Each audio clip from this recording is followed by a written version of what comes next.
John Kear, we're entering day 2 of pre-season. Day 1 certainly laid down a marker of the intensity and the standard you want to see from your players in pre-season. Yeah, well, it wasn't really day 1 and 2, Luke, because they've had a schedule that we've closely monitored.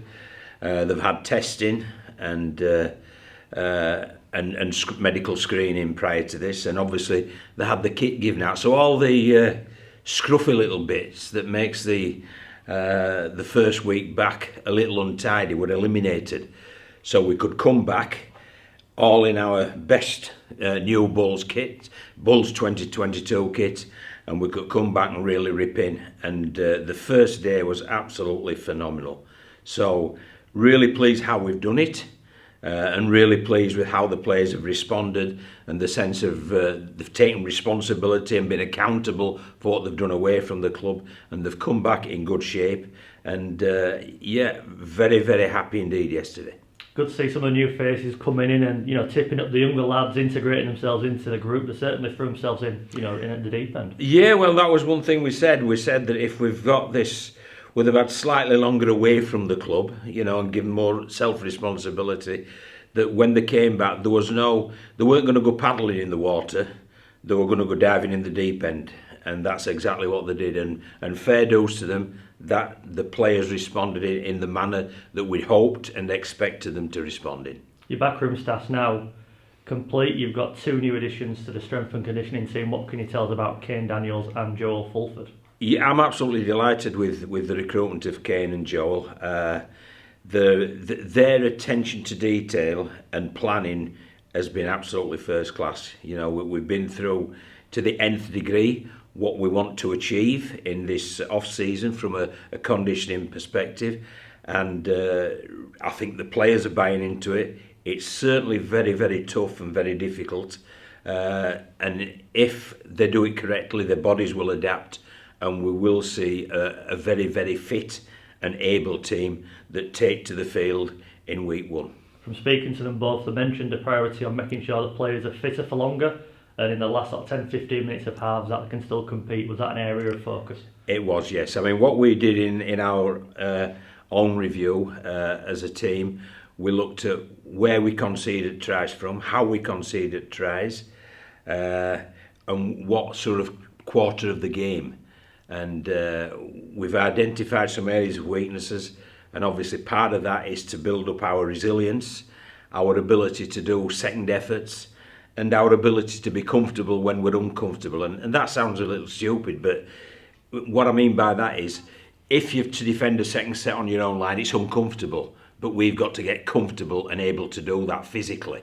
And if we've got a third set, we don't blink an eye, we can do that physically. And if we do that, I'm certain we've got the structures and systems in order for us to be a very resilient and a very tough team for this coming year. And the new faces extend to the medical department as well. Tom Baker's come in as head of medical, and Aaron Scholes will be assisting him as well.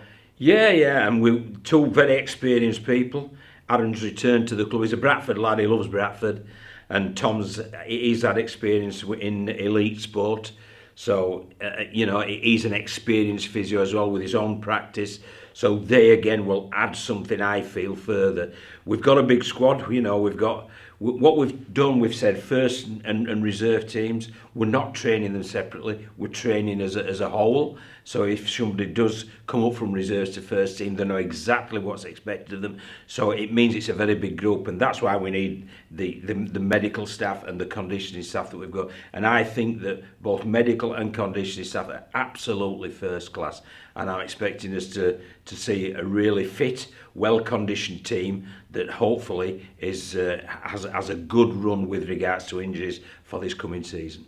You saw last night the benefits of having the 2 strength and conditioning guys, you know, able to split the groups up, focus on different areas, and you've got that specialist approach and you can really focus on certain areas. Yeah, we did. I mean, it was great because when we had a 4-way split, you know, we'd got myself and Mark Dunny looking at rugby aspects, we got the conditioning guys looking at speed and weight, so it really worked very, very well indeed. And what it meant by that was that as the groups rotated, there was a level of intensity there that really did bring the bacon home. And you know, I've had some very experienced players come up and said that's the best first day that they've had back, and how much they enjoyed it. And it's simply because we could dive straight in at the deep end, because we got all the little scruffy bits out of the way. And I'm also going to pay a great plaudit to the volunteers, because what we've done at Tong, we felt Tong was getting a bit scruffy and it looked a bit tired and run down, and we've had the volunteers come in along with other members of staff, and what they've done, it's been repainted. We've had the flooring's been done, and it looks Super League standard. Well, when it looks Super League standard, we can demand Super League standards with our preparation and our sessions, and that's exactly what we're looking to do. So many thanks to the volunteers who were involved. And just finally, the fixtures are out, pre-season games are being announced, exciting times, the players are coming in, it must be a great time to be a coach and amongst it, seeing it all come together. It is, yeah, it is. I mean, it's for a coach, it's a great time, is pre-season, because nobody's lost a game. So yeah, it is a great time, but you know full well as well, this is the time that you do lay the foundations. And for the past 2 years I've been really frustrated, because we haven't been able really to really get into the depth and the detail that's required. And it's we understand, and other clubs have been the same. The COVID restrictions have made it a very long and difficult couple of years. Well, now we feel as if it's more like a proper pre-season, and I'm really expecting and confident that we'll see the benefits of that.